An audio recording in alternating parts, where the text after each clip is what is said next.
जय हिंद, वंदे मातरम, जय श्री राम। स्वागत है आप सभी का हमारे YouTube channel Thakur education centre में। चलिए शुरू करते हैं आज का एक नया टॉपिक, जिसमें हम भारत की भौगोलिक स्थिति से संबंधित टॉप 20 क्वेश्चनों को बारीकी से समझेंगे। अगर चैनल पर पहली बार हैं तो ईमानदारी से चैनल को सब्सक्राइब ज़रूर करें। तो चलिए शुरू करते हैं। पहला क्वेश्चन, सर्वप्रथम इंडिया शब्द का प्रयोग भारत के लिए किस भाषा में किया गया? मतलब जो इंडिया शब्द का प्रयोग है वो भारत के लिए किस भाषा में किया गया? किस, उर्दू, ग्रीक, फारसी या अरबी? तो इसका राइट आंसर है ग्रीक भाषा में। जो सर्वप्रथम इंडिया शब्द का प्रयोग है वो ग्रीक भाषा में किया गया। यह नाम यूनानी या ग्रीक एक ही बात है, यूनानी, लैटिन और लैटिन एक ही बात है, के द्वारा दिया गया है, क्योंकि यह यूनानी सिंधु नदी को, यूनानी लोग हैं जो, वो सिंधु नदी को इंडस नदी कहते हैं, मतलब कहते थे, इंडस नदी कहते थे। और जिस स्थान पर इंडस नदी बहती है उसे इंडिया कहते हैं। ठीक है, आप ध्यान रखेंगे। इंडिया नाम भी किस प्रकार से पड़ा, मतलब इंडस नदी, सिंधु नदी को इंडस नदी कहा जाता था, और इंडस नदी जहाँ बहती है उसी को ही इंडिया कहा जाता था।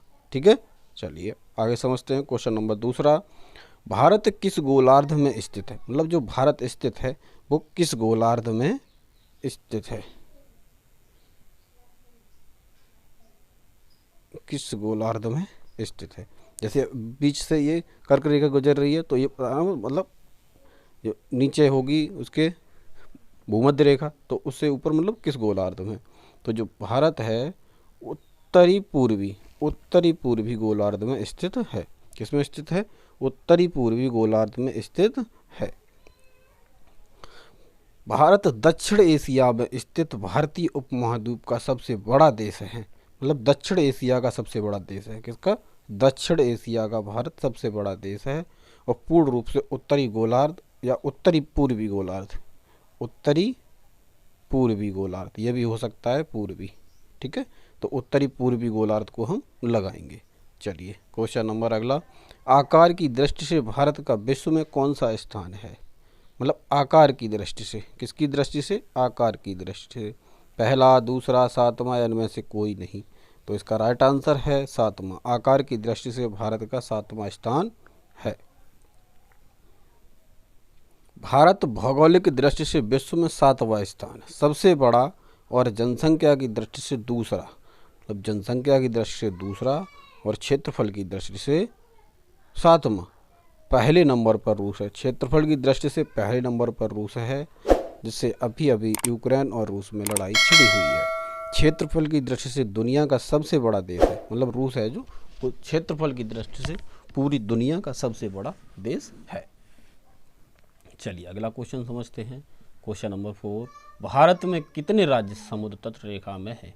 मतलब जो कितने राज्य हैं वो समुद्र तट रेखा पर हैं। कितने राज्य हैं? लगभग 9 राज्य समुद्र तट रेखा पर हैं। कितने हैं? 9 राज्य। देखो, गुजरात 2, 3, 4, 5, 6, 7, 8 और 9। मतलब जो 9 राज्य हैं वो समुद्र तट रेखा पर हैं। और 4 तटीय केंद्र शासित प्रदेश हैं। मतलब 4 केंद्र शासित प्रदेश भी हैं, जिसमें पुडुचेरी, लक्षद्वीप, दमन और दीप और अंडमान निकोबार द्वीप समूह शामिल है। पुडुचेरी, लक्षद्वीप, दमन द्वीप और अंडमान निकोबार, ये 4 केंद्र शासित देश भी समुद्र तट रेखा पर स्थित है। चलिए आगे समझते हैं। भारत अवस्थित है, मतलब भारत किस स्थिति में अवस्थित, मतलब कितने अंश और कितने मिनट तक अवस्थित है? तो इसका राइट आंसर है सी। भारत अक्षांश 8 डिग्री 4 मिनट और उत्तरी से 37 डिग्री 6 मिनट उत्तरी तथा देशांतर 68 डिग्री 7 मिनट पूर्वी से 97 डिग्री 25 मिनट पूर्वी तक जो स्थित है।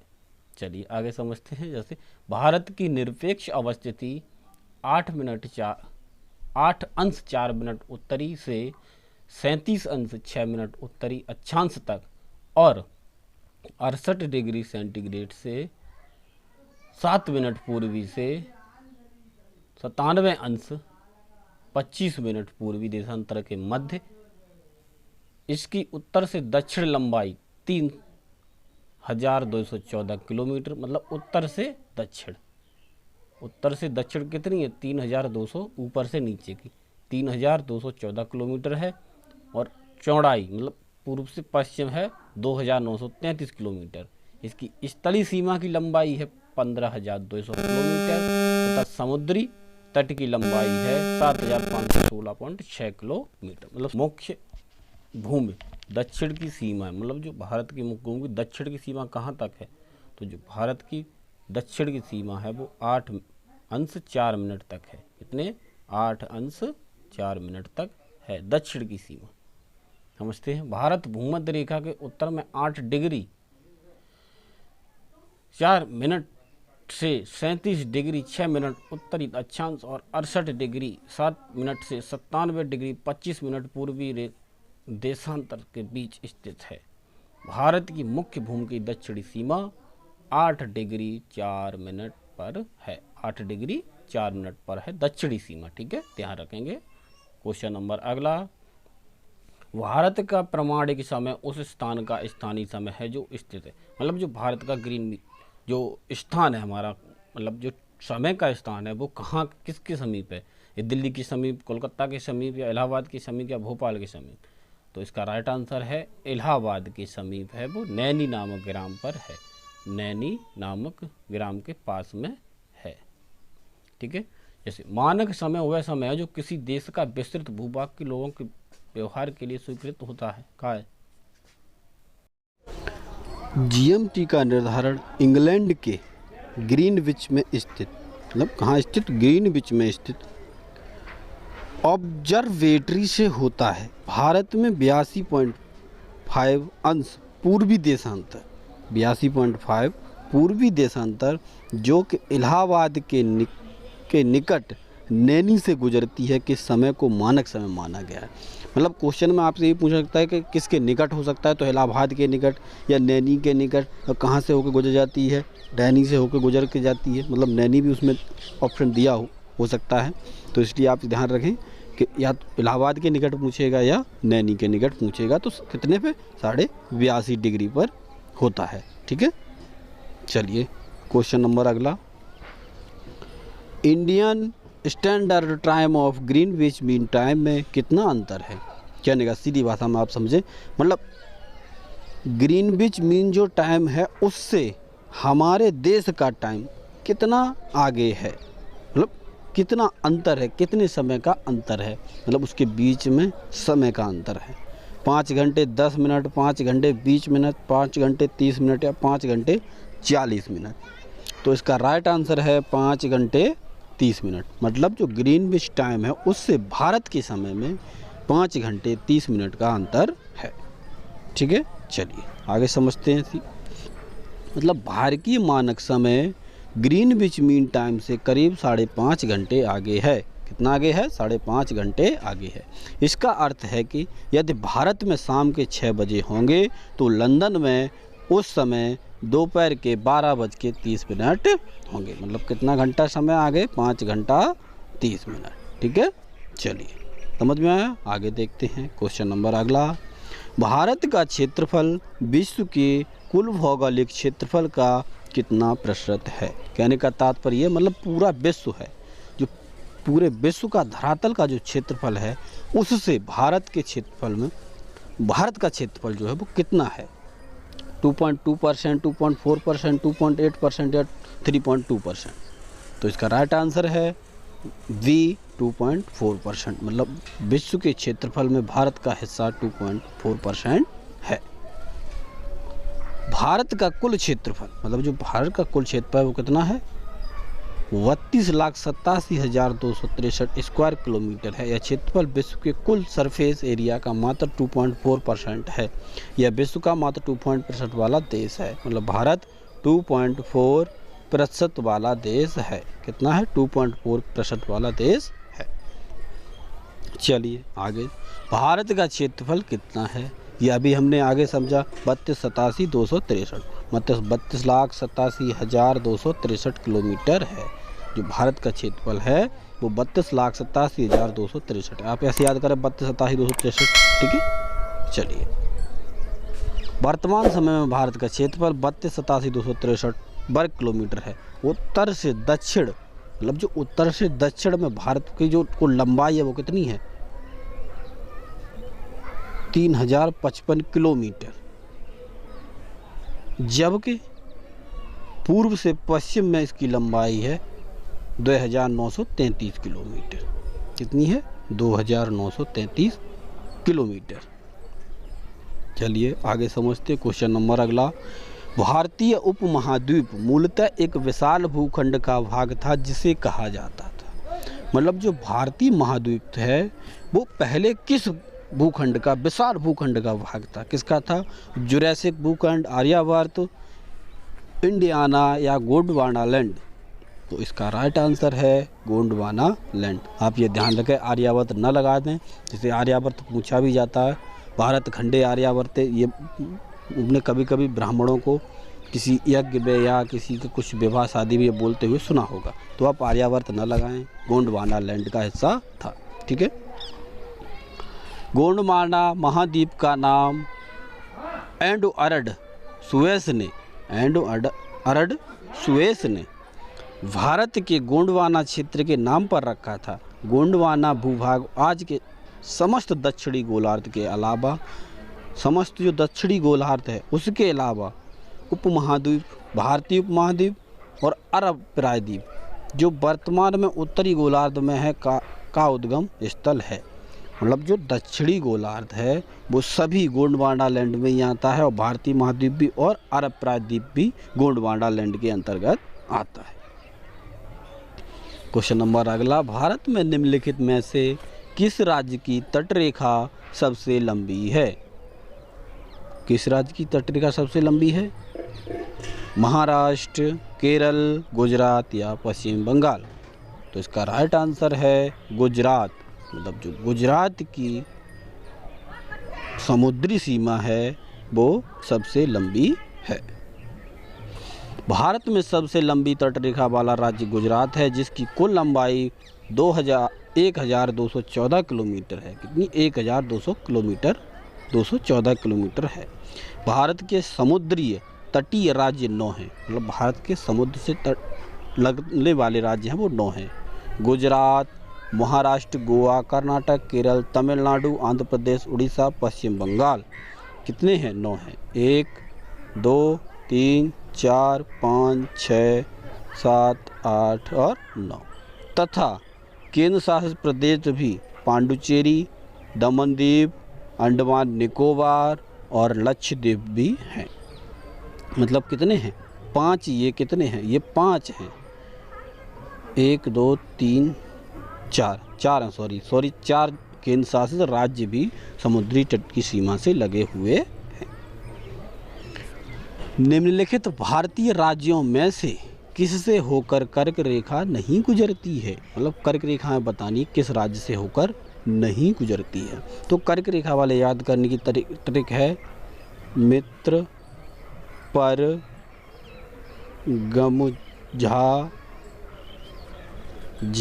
गमछा, झार ये है। जैसे मित्र मतलब मिजोरम, त्रिपुरा, पर, ठीक है। ऐसे ही गा से, माँ से मध्य प्रदेश, छा से छत्तीसगढ़, झा से झारखंड, ठीक है। त्रिपुरा और पा से पश्चिम बंगाल, रा से राजस्थान। ये हो गए 9, ठीक है। 1, 2, 3, 4, 5, 6, 7, 8, लगभग 8 राज्यों से होकर गुजरती है, ठीक है। तो इसमें कौन कौन सी? मध्य प्रदेश भी आ रहा है, गुजरात भी आ रहा है, झारखंड भी आ रहा है। तो कौन सा नहीं आ रहा है? उत्तर प्रदेश। जो उत्तर प्रदेश से है वो ये रेखा होकर नहीं गुजरती है। कर्क रेखा उत्तर प्रदेश से होकर नहीं गुजरती है। कर्क रेखा भारत के 8 राज्यों से होकर गुजरती है। मिजोरम, त्रिपुरा, पश्चिम बंगाल, झारखंड, छत्तीसगढ़, मध्य प्रदेश, राजस्थान और गुजरात। ठीक है, गुजरात 8 राज्यों से होकर गुजरती है। चलिए आगे समझते हैं। निम्न नगरों में से कौन सा भारतीय राज्य कर्क रेखा के उत्तर में स्थित है? उत्तर में स्थित है, कौन सा स्थित है? हमें ये बताना है कि कौन सा उत्तर में स्थित है। यहाँ पे तो ऐसे लग रहा है कि 2 हैं उत्तर में स्थित, वैसे झारखंड में दिख रहा है, पर झारखंड जो उत्तर में स्थित है। अब हम चित्र के माध्यम से समझ लेते हैं। देखो यहाँ पे उत्तर में कौन कौन सा, देखो झारखंड भी है, त्रिपुरा भी है और राजस्थान भी, ये उत्तर में है सभी।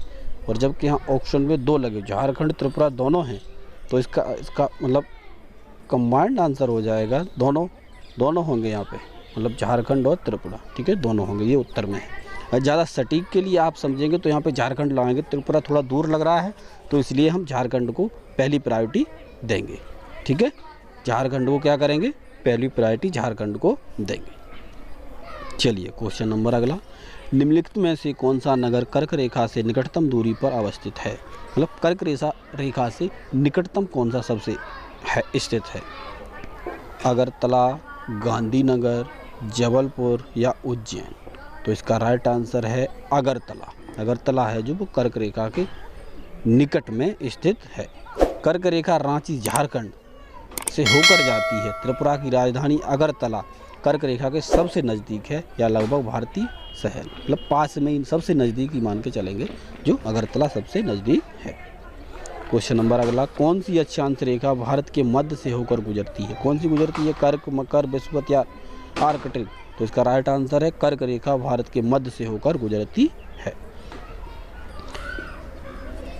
23.5 डिग्री उत्तरी अक्षांश कर्क रेखा मध्य प्रदेश के रायसेन, विदिशा, सागर, दमोह, कटनी, उमरिया, शहडोल और जबलपुर जिलों से होकर गुजरती है। मध्य प्रदेश के, ठीक है, एमपी के मध्य प्रदेश से होकर गुजरती है। चलिए क्वेश्चन नंबर अगला, कर्क रेखा भारत के कितने राज्यों से होकर गुजरती है? कितने राज्यों से होकर गुजरती है, 5, 6, 7 या 8? तो इसका राइट आंसर है 8 राज्यों से होकर कर्क रेखा गुजरती है। 8 राज्यों से, भारत के 8 राज्यों से गुजरती है। मिजोरम, त्रिपुरा, पश्चिम बंगाल, झारखंड, छत्तीसगढ़, मध्य प्रदेश, राजस्थान और गुजरात से होकर गुजरती है। ठीक है, ध्यान रखें कितने से, 8 से होकर गुजरती है। अगला, भारत का दक्षिणम बिंदु है, मतलब दक्षिणतम बिंदु, सबसे दक्षिण में बिंदु कौन सा है? इंदिरा कॉल, कैलवेरिया पॉइंट, इंदिरा पॉइंट या नोरीमन पॉइंट? तो इसका राइट आंसर है इंदिरा पॉइंट जो है वो सबसे दक्षिणतम है और इंदिरा कॉल उत्तर में है। ठीक है, ध्यान रखेंगे उत्तर में है। तो भारत का सबसे दक्षिणम बिंदु इंदिरा पॉइंट है। ठीक है, इंदिरा पॉइंट है। ये भारत के अंडमान निकोबार द्वीप समूह में है। किसमें है? अंडमान निकोबार द्वीप समूह के अंतर्गत आने वाला निकोबार जिला और ग्रेट निकोबार के अधीन आता है। ठीक है, निकोबार जिला ग्रेट निकोबार के अधीन आता है। दक्कन पास किसके बीच स्थित है? जो दक्कन पास है वो किसके बीच? उत्तरी अंडमान, मध्य अंडमान, दक्षिणी अंडमान, मध्य अंडमान, दक्षिणी अंडमान, छोटा अंडमान या कार निकोबार या छोटा निकोबार? तो इसका राइट आंसर है दक्षिणी अंडमान और छोटा अंडमान। दक्षिणी अंडमान और छोटा अंडमान के बीच में स्थित है। दक्कन जल संधि भारत के अंडमान निकोबार द्वीप में रटलैंड द्वीप को छोटे अंडमान द्वीप से अलग करने वाली जनसंधि है। ठीक है, छोटे अंडमान को आप ध्यान रखेंगे बारीकी से।